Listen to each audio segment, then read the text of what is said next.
I do believe that most of us do too little sports or let's say physical exercise to the amount of time we spend behind desks and or eating something or whatever. So my real aim is to inspire you. Just as a curiosity, think about I think most of you have been out running at least once. I'm not counting the times when you were at school, when you were forced to run, but when you were out running on your own. Basically, you made your own decision that you were out running. So how many of you that the longest run you have done has been at least 5 kilometers? Okay, so most of you, 10, 21, like half marathon, okay, still a marathon, okay, 50 kilometers, still 100, okay, now, was there one? No, okay, sorry about this. Just as a reference point for me, I think the longest I have done in a straight is, I think, 126 kilometers. That's 5 times half marathon. Oh, sorry, 6 times half marathon. So 6 times 21.1 is my personal best in a row, basically.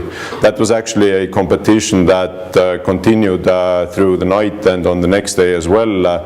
So my total on that competition was 170 something. But that's really not that important. Where this was? This was in Estonia. The competition is called Laulasmaa Ultra. This is usually 1 week before the midsummer, so in the middle of June, and it is initially it was 24 hours. Now it's, I think, 26 or 28 hours. No, it's more. In 32 hours was this year, and they have a half marathon lap, basically 21.1 kilometers, and you have to run the laps. Maximum is 10 laps. This is like let's say the finish line, but they do count each lap that you get through, so that basically the ones who don't do the whole 10 laps will still get the result, however many laps you do. So they do the ranking based on this. So if you want, I did look up the results from this year. So this is I know how well, but yeah, so I got 173 kilometers. So, and there was if you did, I did 8 laps and then plus 1 smaller lap. So that was my result. And then how many? Quite a lot of the first. What is it? The first 10 then? Yeah, or the first 9 did the full 10 laps. And then the rest a little bit less. So, and also when preparing a little bit for today's talk, I was watching one interview by a guy whose name is Scott Jurek, and he is considered one of the best ultra runners. Ultra running is considered all running events that are more than a marathon. So 50 kilometers or something, or so. And he's in that interview, he said that he was asked, can anyone do it? And he said, yes, anyone can do it. It's of course a matter of speed, that is about the training, but mostly getting through these long distances is about your mental. So how he put it is it's 90% mental, and then the other 10% it's also mental. So if you pick the right pace, it is about basically motivating yourself. My aim today is not push you immediately to ultra running, but to hopefully get you out running. And the main thing that I think many of you who have been running do recognize the feeling that if you go out running already after the, I don't know, the 15 or 20 minutes, you are very tired, you are breathing heavily, you feel like blood in your mouth, you feel really bad. I think at least this is my own experience from running from, let's say, 20 years ago. And this is, I casually sometimes went out running. I knew that it was good for me, but whenever I went out, I felt pretty quickly, I felt bad. I got tired very quickly, and my knees started hurting at some point, and I didn't feel well about it. And I think that's also the experience of many other people, and that's why people don't run as much as I think they could. And so at one point, I can't even remember now what was my motivation at that point, but I went and bought myself a heart rate monitor watch, basically, that has this strap around your chest that also monitors your heartbeat. And then the first run I took with it, I thought that I will obey its recommendations to the extreme, so that whatever it told me to do, I would obey. And initially it recommended just to, I think I had to put in there my, I don't know, age and weight and height, and then it started, okay, start now walking, and then in a few minutes said, okay, start a little bit faster and faster. I think after 6 of these kind of pace increases, then it said, okay, now keep running at this pace, and it suggested me a heart rate range which I could keep. I can't recall right now why it was the lap that I did at that point, but at that very first run with the heart rate monitor, I ran 13 kilometers, and this was definitely the furthest I had run in like a straight line. I had never done something like that before, and when I was finished, the pace was really slow, really slow, but when I was finished, I wasn't tired, I was really happy. I felt good, and it was really good. And from that point on, I continued, and I have basically enjoyed almost all of my runs. And the important lesson here is that most of you who go out running and start running, you will just, when you think, okay, I will go running, you will run too fast. It is like if you don't know this, your instinct is to run faster than you should actually for the distance. And this is the main reason why people get basically get turned off from running, that they feel tired very quickly. And this is because you pick the wrong pace. Go slower. That's the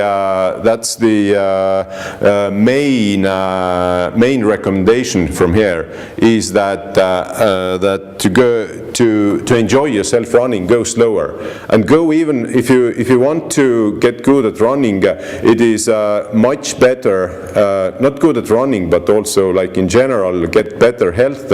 It is much better to run longer distances at slower pace than to run a short distance at a very fast pace. Fast pace is for athletes, and I don't consider myself as an athlete as such. I do all this just for my own health, just to be healthy. And I think this should be the main reason why most people should be doing running. And to do this is just go slow.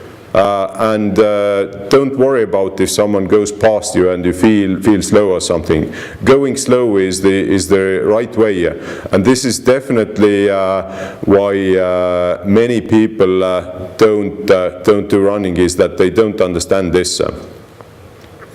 And now if I do get to out running and you remember to go slow, something to help with this is also it works both ways, but take short steps, in a sense that don't try to run in, like, I think I took a few, I looked up a few images where people are running, and some of these show people going in very long jumps, like I think here, or a few like where people are going in very long steps. This is not natural running, and even some photographs when doing ads for some good shoes or something, they have people running in this kind of unnatural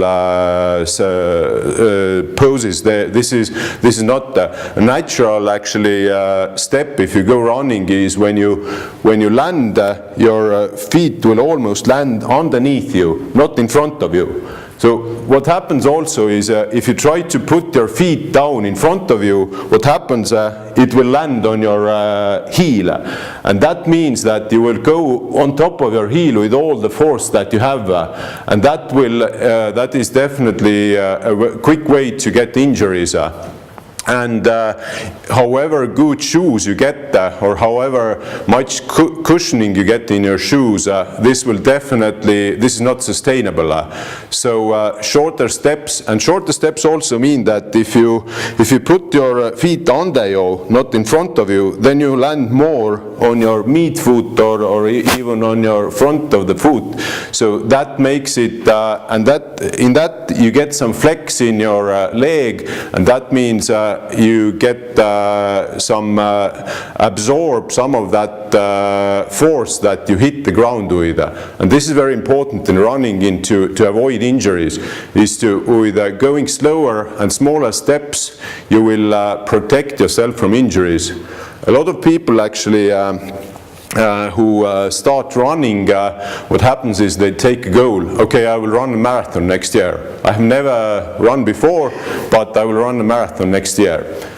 This is achievable, and this is many people have done it, but there are also many people who have got big injuries from this, from going from basically from 0 to 100 too quickly. And this is, you have to allow your body to get accustomed to these. It took me, for me it was even, I think, even almost 10 years before I dared to do my first marathon. This was definitely too much. I mean, I just didn't feel like going for a competition before, but nevertheless, I think one of the reasons is why I have stayed relatively injury-free during my runs is that I have not pushed myself too quickly to get these excellent or like high results. My main goal is to stay healthy, and this is also brings me actually to another aspect of running that is also important, is that when you do the run at a reasonable, let's say slow or reasonable pace, then your body will not go into so much stress, but it is actually a scientifically proven fact that people who run more are more stress-free, or it's like a stress reliever and also antidepressant. So it is actually, there are chemical reactions going on in your body when you're running that will make you feel better, and that will relieve stress and other let's say factors that make your life basically miserable. There are many stories out there of people who have started running and who have found their basically life again through that. It gives them more balance and more strength also. They feel more in control of their life. So I was also looking at a few. So I also one, if you're looking for inspiration, then one of the books, the greatest book I think what's considered about running is this book, Born to Run. It is also available in Estonian. I can't remember exactly the title, but It looks almost the same. If you look, you will probably find it. I'm pretty sure it's also available in Russian and many other languages. It's a very famous book. I think it was published, 2009 maybe, or something around that time. So this is an excellent source of inspiration if you want like to support yourself in running or to get more inspiration.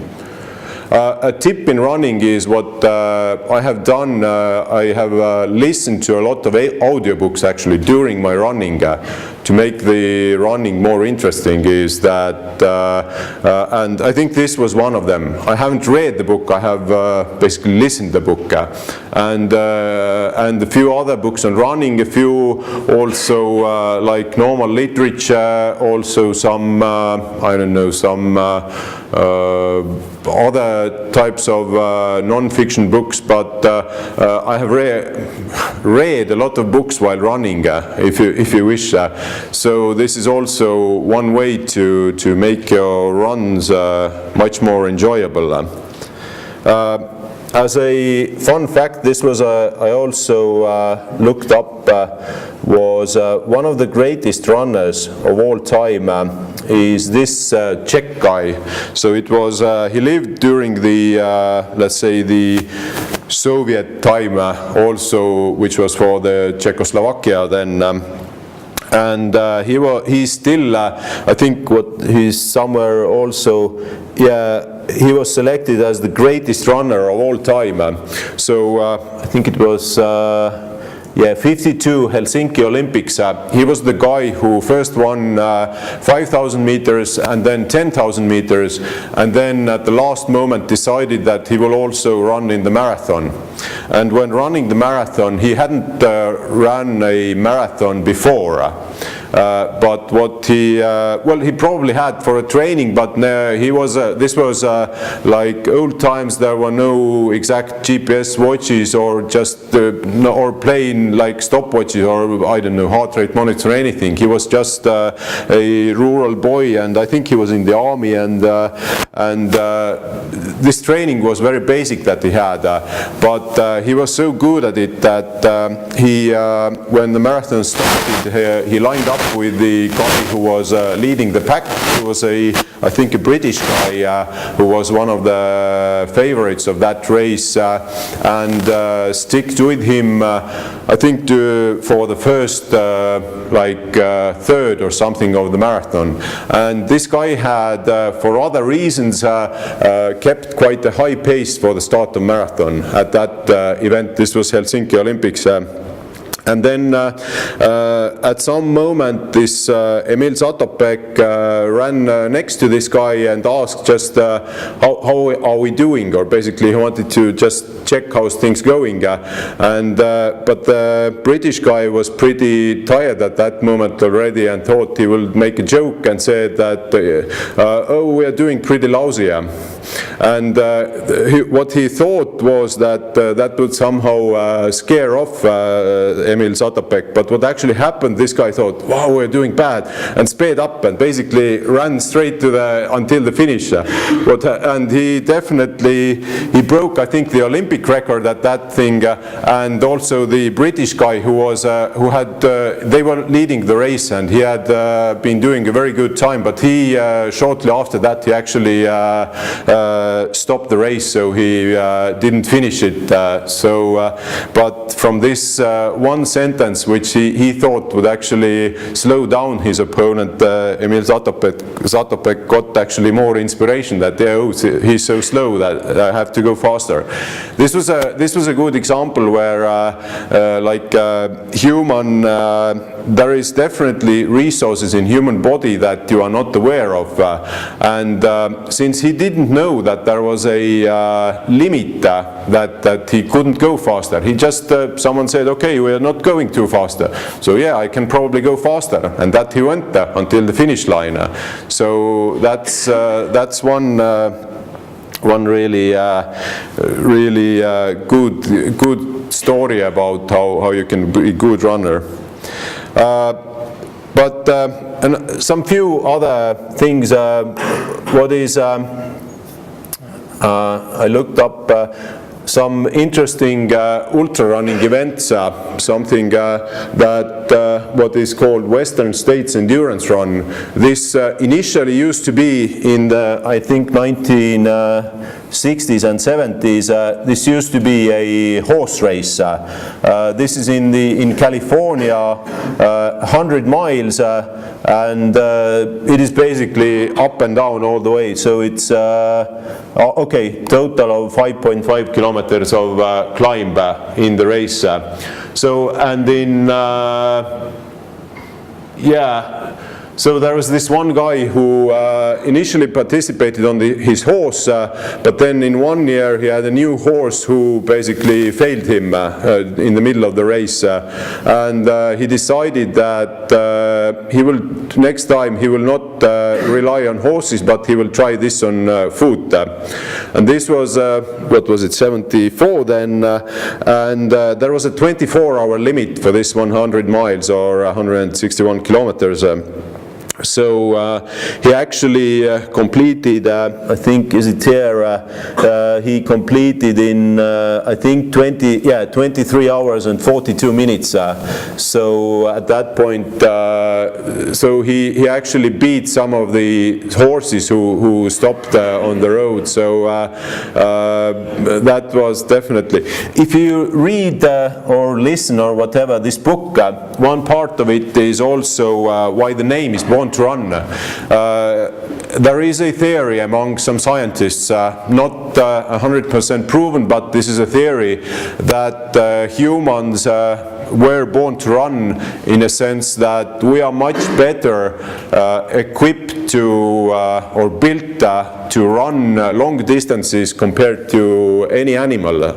Because the way animals are built is that when they run on 4 legs, when they run, basically everything inside them starts to move back and forth, like with each jump, and this will press, if you're that way, it will press on your lungs, and that makes it very hard to breathe regularly during your run. And that's why when, let's say, if you take a dog out to run afterwards, he will breathe very heavily for a long time, and that happens with many animals actually, and they are not so well in regulating their heat. And what has been proven even nowadays is that during very old times, how people hunt animals was that they basically ran them to death. They picked, and this has been, I think it was in this book there is a story how they even tried it in modern times, is in Africa, in a savanna, they picked from a pack of, I don't know, some like deer or whoever these animals are, who like these grass-eating animals living in Africa in large packs, they pick one who is probably not the fastest one, and then they, as a group of people, they start running after him or her, and they continue running and alternating the runner, basically, that the others can rest a little bit, and then someone is still chasing it. It will go around probably and things, but they will continue running until the animal basically drops dead. And this has been proven, so that after maybe a few hours and maybe 20 or 30 kilometers, you can actually run down an animal, an antelope or something. These animals are fast sprinters, but not endurance runners, and humans are much more accustomed to this. Another fun event, I think, I don't know how many of you have seen this location in real life, but if you ever get the chance, this is in Death Valley, California, one of the driest places on earth and one of the hottest places on earth, and it happens to be also like 85.5 meters below sea level, and actually very close to it, this is in the US, in the continental US, the lowest point basically, land, and And then very close to it is one of the highest mountains, which is Mount Whitney. And there is an ultramarathon which is in the middle of July, which is running from this lowest point to the highest point, and it's 135 miles or 200 kilometers. And this is considered one of the toughest ones as the temperatures are very high.